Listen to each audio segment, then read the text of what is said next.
জিন্দা নবীর উম্মত নবীকে জিন্দা মানে, আর যারা বলে নবী মুর্দা ওদের নবী আলাদা। আর আমরা বলি জিন্দা, আমাদের নবী আলাদা। কারণ আমাদের নবী তো মুর্দা নয়, আমাদের নবী হর ঘর ঘর মে হে। আছে না নেই? এখন আমাদের মনের বাসনা নবী গো মদিনাতে যদি যেতে পারি, আপনার রওজাতে গিয়ে চুমা দেব। আর এই হাইব্রিড মার্কা মৌলবীরা বলছে দেওয়া যাবে না, হারাম। কি শিরিক, নবীর রওজাতে গিয়ে চুমা দেওয়া যাবে না। আব্বাজি আমার সোনা মানিকেরা, চলুন আপনাকেও আজ দেখে নিয়ে চলে যাই। আমরা সুন্নি মুসলমান, আমাদের আকীদা হলো এটা, আমাদের মনের বাসনা, আমাদের মনের তামান্না। ওগো নবীজি, একবার যদি মদিনাতে যেতে পারি, আপনার রওজার জালে ধরে মনের আকাঙ্ক্ষাকে পূরণ করব। ইয়া রাসূলুল্লাহি, ইয়া হাবিবাল্লাহ নবী, একবার যদি মদিনাতে যেতে পারি, তাহলে আপনার রওজা পাককে চুমা খেয়ে খেয়ে মনের বাসনা মেটাও। রওজায় চুমা দিলে হারাম হয়, আর বিবিকে চুমা দিলে যায়, ঠিক কি না?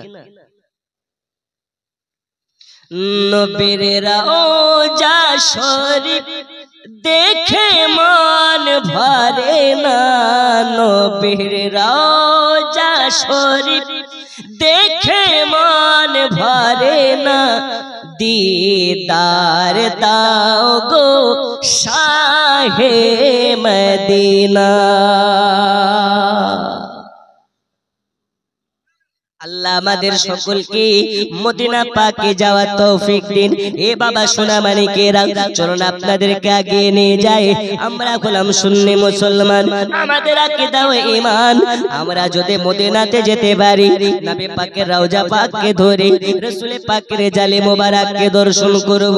রাসূল পাকের জালে মোবারককে দেখলে পারে আপনার কেন আল্লাহ রাসূল বলেছেন, মান যারা কবরি ওয়াজাবাত লাহু শাফাআতি, যে আমার মাজার শরীফকে জিয়ারত করে নেবে, আমি নবী আমার জন্য তাকে শাফায়াত করা ওয়াজিব হয়ে যাবে। এখান থেকে আপনাকে বলতে চাই, দয়াল নবীর মাজার শরীফ জিয়ারত করার কারণে যদি আপনাকে শাফায়াত করা ওয়াজিব হয়ে যায়, ওই নবীকে মহব্বত করতে পারলে জাহান্নাম হারাম হবে কি হবে না? এই বলুন, হবে না হবে না? আমরা এটা জানি, যারা নবীকে দু চক্ষু দ্বারাতে দেখেছে তারা হয়ে গেছে জান্নাতি। আবু বকর দেখেছেন, আবু বকর জান্নাতি। আলী দেখেছেন, আলী জান্নাতি। উসমানে গনি দেখেছেন, উসমানে গনি জান্নাতি। যারা নবীকে দুই চক্ষু দ্বারাতে দেখেছে এরা হলো জান্নাতি। এখন তারা প্রশ্ন করতে পারে, হুজুর নবীকে দেখলে যদি জান্নাতি হওয়া যায়, নবীকে আবু বকর দেখে জান্নাতি হয়েছে, তাহলে নবীকে তো আবু জাহালও দেখেছে, আবু জাহাল জান্নাতি না জাহান্নামী? এই জান্নাতি না জাহান্নামী গো? কেন? নবী দেখেই যদি জান্নাতি হওয়া যায়, আবু বকর দেখেছে জান্নাতি হয়েছে, তো আবু জাহাল কেন জাহান্নামী? প্রশ্ন স্বাভাবিক। আচ্ছা, চশমা দেখেছেন? চশমা পরেন তো? চশমা কেউ পরে স্টাইলের জন্য, কেউ পরে চোখের প্রবলেমের জন্য, আর কেউ পরে ধুলাবালি থেকে সেফটি পাওয়ার জন্য।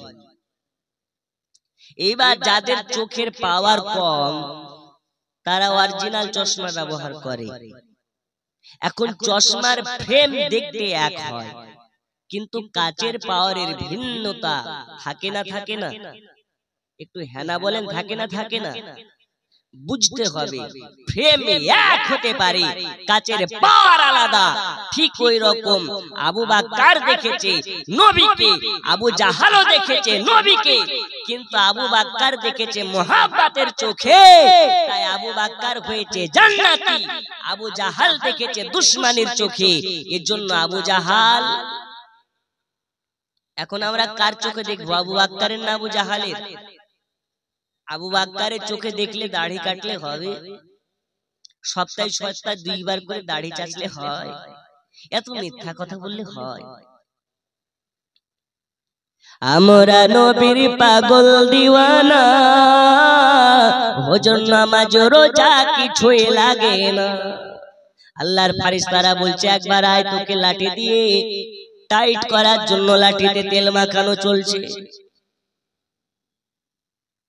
বন্ধুরে আমার সোনা মানিকেরা, ও গো আমার পর্দার মা খালারা, আজ আপনাদেরকে বোঝাতে চাই দয়াল নবীর রওজা পাক যদি দর্শন করলে জান্নাত আপনার জন্য ওয়াজিব হয়ে যায়। ওই নবীকে মহব্বত করতে পারলে জাহান্নামের ভয় না।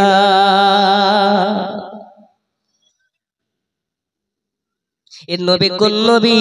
এ নবী পাকের মার্তাবা আপনাদেরকে একটু বলি। আল্লাহ রাসূল সাল্লাল্লাহু আলাইহি ওয়াসাল্লামের একটু সম্মান আপনাদেরকে বলি। পৃথিবীর বুকে আল্লাহ তাআলা আদম নবীকে পাঠিয়েছেন, মুসা নবীকে পাঠিয়েছেন, ইব্রাহিমকে পাঠিয়েছেন, ইসমাইলকে পাঠিয়েছেন। এই রকম ভাবে 1,24,000 নবীগণকে পাঠিয়েছেন, পয়গম্বরগণকে পাঠিয়েছেন। আল্লাহ তাআলা সমস্ত নবী পয়গম্বরের মধ্য থেকে আপনার আমার নবীকে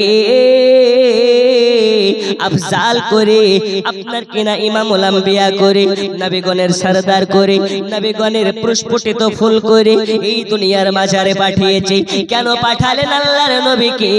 আল্লাহ তাআলা বলতেছেন সবার আগে আমার হাবিবুল্লাহকে তৈরি করেছি, কিন্তু সবার শেষে আমার হাবিবুল্লাহকে দুনিয়াতে পাঠিয়েছি। কেন কেন কেন? এই কারণে দুনিয়ার বুকে আমার রাসূলুল্লাহ আমার দোস্ত হাবিবুল্লাহর সম্মান বোঝানোর জন্য আদমকে পাঠালাম দুনিয়াতে। আদম তুমি যাবে আমার রাসূলুল্লাহর সম্মান দুনিয়াতে প্রচার করবে। ওগো মুসা তুমি যাবে আমার দোস্ত হাবিবুল্লাহর সম্মান প্রচার করবে। ইব্রাহিম তুমি যাবে আমার রাসূলুল্লাহর সম্মান প্রচার করবে। রাসূলুল্লাহর শান যারা গাইবে তারা হবে আল্লাহর দলের, আর রাসূলুল্লাহর দুর্নাম যারা করবে এরা হবে ডাইরেক্ট ইবলিসের দলে। কার দলের গো? আপনারা কি রাগ করছেন? আমার কথা কি বোঝা আসছে না? আচ্ছা, কারা কারা খুশি না একটু হাত তোলেন তো বাবা। খুশি না? যাই হোক, আমার আগে একটা বাচ্চা ছেলে না চড়ে পড়তেছিলেন, হয়নি, হবে না, হতে পারে না, আমার নবীর সঙ্গে কারো তুলনা হবে। চারানার মোল্লা যদি আমার রাসূলুল্লাহকে বলে নবী আমার বড় ভাইয়ের মতন যদি এ কথা বলে, ওই মোল্লা যদি নামের আগে 14 লাইন ডিগ্রি, নামের পরে 14 লাইন ডিগ্রি করে, আল আজহার থেকে পড়াশোনা করে আসে, আর রাসূলুল্লাহকে যদি কাও বয় বলে, রাসূলুল্লাহকে রাখাল বলে, ওই মৌলবি আমাদের মাথায় নয়, ওই মৌলবির জায়গা আমাদের জুতার তলে। ঠিক না বে ঠিক? আর যদি আমার রাসূলুল্লাহর মহব্বতকারী হয়, যদি আমার রাসূলুল্লাহর দিওয়ানা হয়, যদি আহলে সুন্নাত ওয়াল জামাতের হয়, ওর চেহারা যদি বা কালো হয়, চেহারা যদিও বা বিচ্ছিরি হয়, ওর স্থান জুতার তলে নয়, ওর স্থান আমাদের মাথার উপরে হবে। ওগো আমার সোনা মানিকেরা, আপনাদেরকে বলতেছিলাম আল্লাহ তাআলা আদম থেকে নিয়ে ঈসা রুহুল্লাহ পর্যন্ত একের পর এক পয়গম্বরগণকে দুনিয়াতে পাঠিয়েছিলেন। আপনারা আমার নবীকে সবার শেষে পাঠিয়েছিলেন। এই নবী উম্মতের কতটা দরদি নবী, এই নবী উম্মতের কতটা কান্ডারি নবী। ওগো আমার সোনা মানিকেরা, আজ আমরা 5 ওয়াক্ত নামাজ পড়তে পারি না, কিন্তু আল্লাহর নবী 5 ওয়াক্ত নামাজের জন্য কতই না কষ্ট করেছি।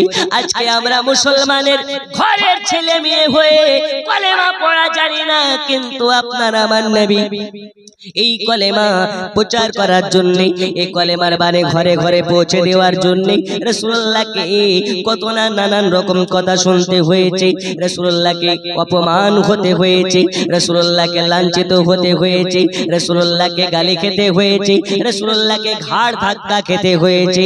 আল্লাহর নবী আপনার আমার জন্য ইসলাম প্রচার করার জন্য কত কষ্ট করেছে, একটু আলোচনার দিকে গেলে বুঝতে পারবেন। যখন এই পৃথিবীর বুকে আল্লাহ তাআলা বলে দিলেন হাবিব আপনি প্রকাশ্যভাবে কলেমার বাণী মক্কা নগরীতে পৌঁছাতে, আপনাকে মক্কা নগরীতে প্রচার করতে লাগুন। আল্লাহর নবী সাল্লাল্লাহু তাআলা আলাইহি ওয়াসাল্লাম দয়াল নবী মক্কা নগরীতে কলেমার বাণী, আল্লাহ পাকের বাণী মক্কার ওলে গলেতে আপনার কিনা প্রচার করতে লেগেছে। এর বাড়ি যায় ওর বাড়ি যায়, যার কাছে নবী কলেমার বাণী নিয়ে যায় তার কাছে গিয়ে অপমান অপদস্থ হয়ে যায়। নবীর কথা কেউ শুনে না মহান আল্লাহ পাকের আল্লাহকে তো প্রকাশ করার জন্য দয়াল নবী আমার রাস্তায় নেমেছে। নবী আমার যার কাছে গিয়ে কলেমার বাণীর প্রচার করতেছে, নবীকে আমার অপমান করে তাড়িয়ে দিতেছে। নবীর কথা শুনে না একাত্মবাদ আল্লাহর ইসলাম প্রচারের জন্য আল্লাহর নবীকে সকাল থেকে সন্ধ্যা পর্যন্ত কতই না কষ্ট করতে হয়েছে। নবী আমার একদিন কলেমার বাণী প্রচার করতে করতে সকাল থেকে সন্ধ্যা হয়ে গেল, যার কাছে যায় তার কাছে গিয়ে অপমান হয়। কারো কাছে কলেমার বাণী পৌঁছতে পারে না, কলেমা পড়াতে পারে না, কাউকে ইসলামের মধ্যে আনতে পারে না। এজন্য সন্ধ্যা হয়ে গেছে, একজনকে কলেমা পড়াতে পারে নাই। নবী আমার রাসূলুল্লাহ চক্ষু দিয়ে ঝরঝর করে পানি ঝরে যায়। আজকে আমার নবী যার কাছে গিয়েছে তার কাছে গিয়ে অপমান হয়েছে। এই কারণে আল্লাহর নবী সাল্লাল্লাহু তাআলা আলাইহি ওয়াসাল্লাম মনে মনে ভাবে, আল্লাহ আজকে আমি বাড়ি যাব না, আজকে আমি উম্মে খানের বাড়িতে রাতটা কাটিয়ে দেব। আবার সকাল কবে ফজরের নামাজ আদা করার পরে আবার কলেমার বাণী নিয়ে রাস্তার মধ্যে বেরিয়ে যাব। আমি ইসলামের দাওয়াত প্রচারের জন্য সবার ঘরে ঘরে যাব। নবী আমার সন্ধ্যাবেলা উম্মে খানের বাড়িতে গিয়ে দরওয়াজায় গিয়ে খটখট করে আওয়াজ দিতেছে। কার বাড়ি? এই জোরে বলুন, কার বাড়িতে? উম্মে খান। কে? উম্মে হানিকে বলছে, উম্মে হানি আমি হলাম আখেরি জামানার নবী, আজ তোমার বাড়িতে রাতটুকু আশ্রয় চাই। জোরে বলুন। এখন আপনাদের গ্রামে পীর সাহেব এসছে, কে না চায় যে আমার বাড়িতে হুজুর আসুন, ঠিক কি না? উম্মে হানি বলতেছেন, ইয়া রাসূলুল্লাহ, যে নবীকে দাওয়াত করে পাওয়া যায় না, আজকে ওই নবী আমার বাড়িতে। হুজুর আমার তো নসিব খুলে গেছে। জামানা দিওয়ানা ও গো মামিনা, তোমার লালের নাই তুলনা, মাগো তোমার লালের নাই তুলনা। এই আওয়াজে হবে না, জোরে বলুন, আরো বাপ বেটা মিলে বলুন। জামানা দিওয়ানা ও গো মামিনা, তোমার লালের নাই তুলনা, মাগো তোমার লালের নাই তুলনা।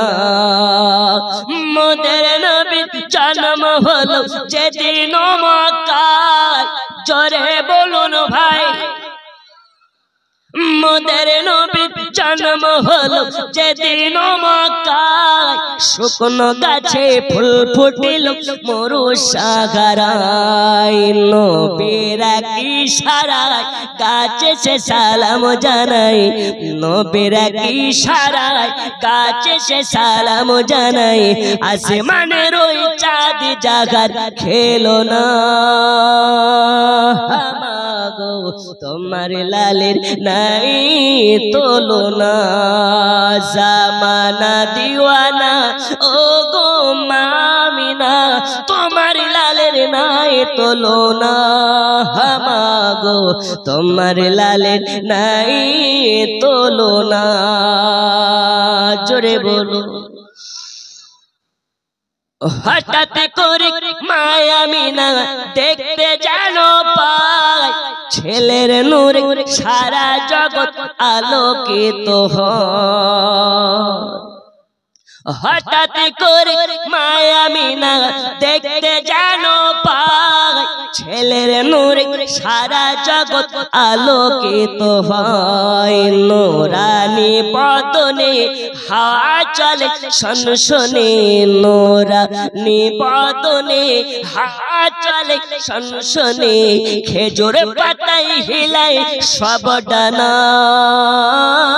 মাগো তোমার লালের নাই তুলনা, জামানা দিওয়ানা ও গো আমিনা, তোমার লালের নাই তুলনা। মাগো তোমার লালের নাই তুলনা। আল্লাহুম্মা